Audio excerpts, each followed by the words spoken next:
No Evangelho de São Mateus, capítulo 24, até o versículo 35, o Senhor Jesus, ele fala para os seus discípulos a respeito dos sinais da sua vinda.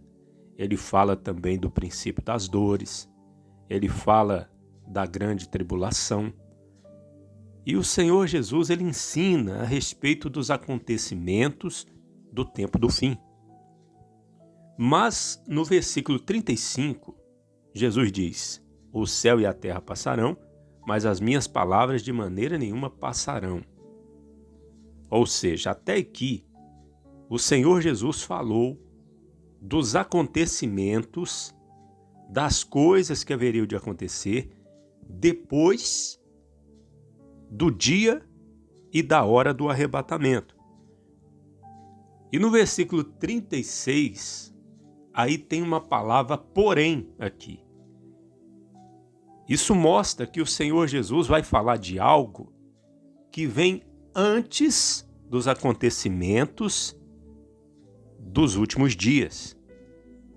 Jesus diz: porém, daquele dia e hora, ninguém o sabe, nem os anjos do céu, senão só meu Pai. Ele está falando de um dia e de uma hora. Aqui ele não está falando, esse dia e hora, ele não está falando daquele dia que representa um período de tempo. Porque ele diz daquele dia e hora. Às vezes, quando a palavra de Deus, ou quase sempre, fala a respeito, por exemplo, do dia do Senhor, está falando de um período de tempo. Mas quando Jesus diz aqui, porém, daquele dia e hora, ele está falando do dia e da hora do arrebatamento. Ele diz: ninguém o sabe, nem os anjos do céu, senão meu Pai. Note que até o versículo 35, o Senhor Jesus, em resposta à pergunta dos seus discípulos, e vale lembrar aqui qual foi a pergunta dos discípulos. Dize-nos, quando serão estas coisas e que sinal haverá da tua vinda e da consumação do mundo? Versículo 3 do capítulo 24. Então, até o versículo 35, o Senhor Jesus apresentou os sinais da sua vinda.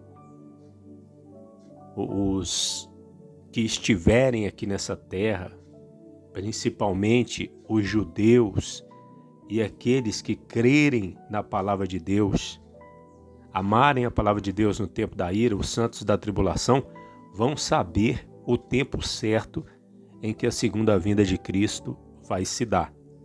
Mas existe um dia e uma hora que ninguém sabe. Não é possível saber. E esse dia e a hora não é o dia e a hora da segunda vinda de Cristo para Israel, onde todo olho verá. Não, é o dia e a hora do arrebatamento, onde o Senhor Jesus há de vir invisivelmente arrebatar os salvos, tomar para si aqueles que são suas ovelhas aqui nessa terra.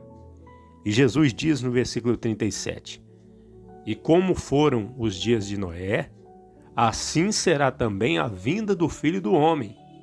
Porque como em os dias antes do dilúvio andavam comendo e bebendo, casando e dando-se em casamento, até o dia que Noé na arca entrou, ou seja, tudo estava normal.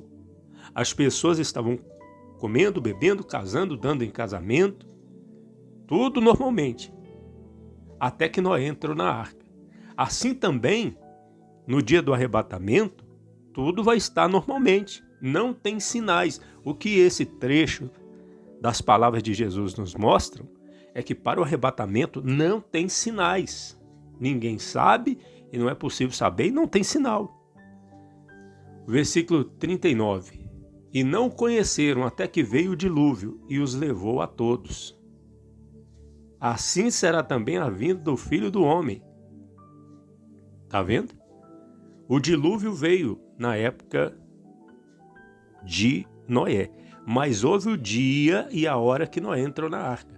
Assim também o tempo da ira vai vir, vai destruir, levar a todos, prender a todos como um laço,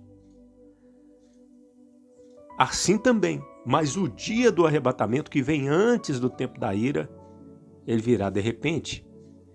E o versículo 40 diz: Entonces estarão dois no campo, e um será tomado e outro será deixado. Queria lembrar que eu estou lendo aqui na primeira tradução do Novo Testamento para o português, 1693, de João Ferreira de Almeida. É a primeira Bíblia que foi traduzida para o português. Por isso, as palavras são um pouco diferentes. Entonces estarão dois no campo, ou um será tomado e o outro será deixado. Quem vai ser deixado? Aquelas pessoas que não são ovelhas de Jesus, não são salvas. E quem será tomado? Os salvos. Esse é o momento do arrebatamento. Veja que a palavra aqui é tomado, será tomado rapidamente, num abrir e fechar de olhos no momento, com força, para o encontro do Senhor nos ares. Vamos ler o versículo 40 e 41. Entonces estarão dois no campo, e um será tomado e o outro será deixado. Duas estarão moendo a um moinho, uma será tomada e outra será deixada. Vigiai, pois, porque não sabeis que hora há de vir vosso Senhor. Alguém pode dizer assim: não, Jesus não pode estar dizendo aqui a respeito do arrebatamento, porque o arrebatamento era um mistério que foi Paulo que revelou. Ô meu amigo, minha amiga, é claro que Jesus está falando aqui do arrebatamento. Se os discípulos entenderam ou não, naquela hora, naquele momento, isso aí nós não podemos afirmar, podemos apenas supor se eles entenderam ou não. Mas que depois eles entenderam que Jesus neste dia estava falando do arrebatamento, com certeza eles entenderam que eles tinham o Espírito Santo. O Espírito Santo não iria deixar eles enganados. E eu creio que antes que o apóstolo Paulo soubesse sobre o arrebatamento, Deus tinha revelado já, o Espírito Santo tinha revelado para os demais apóstolos. É uma coisa que eu creio. E Jesus diz: Vigiai, pois, porque não sabeis a que hora há de vir o vosso Senhor. Veja que até o versículo 35, Jesus falou dos sinais da sua segunda vinda para Israel. Agora Jesus está falando para os discípulos como igreja, porque eles eram judeus, mas eles eram igreja também. Então Jesus falou para eles, considerando o lado judeu deles, considerando que eles eram igreja também.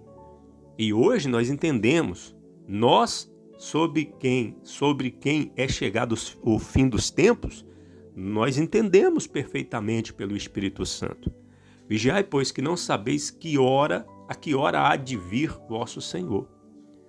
Aí Jesus diz: porém isso sabei, que se o pai de família soubesse aqui, vela da noite, vela é vigília, é a linguagem da época, o ladrão havia de vir, vigiaria e sua casa minar não deixaria. Portanto também vós estáis apercebidos, porque a hora que não cuidais, há de vir o Filho do Homem. Guarda isso no teu coração, meu amigo, minha amiga. Mateus 24, 36, vamos colocar o 35. Mateus 24, 35 até o 44. Jesus está falando do arrebatamento.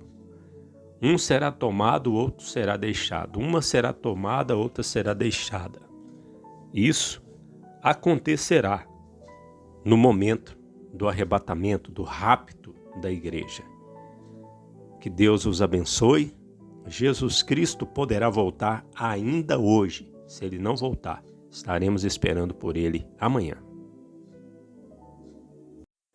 Você ouviu uma palavra com o pastor Eliezer Pereira de Freitas, da Igreja da Bendita Esperança, em Cordisburgo, Minas Gerais.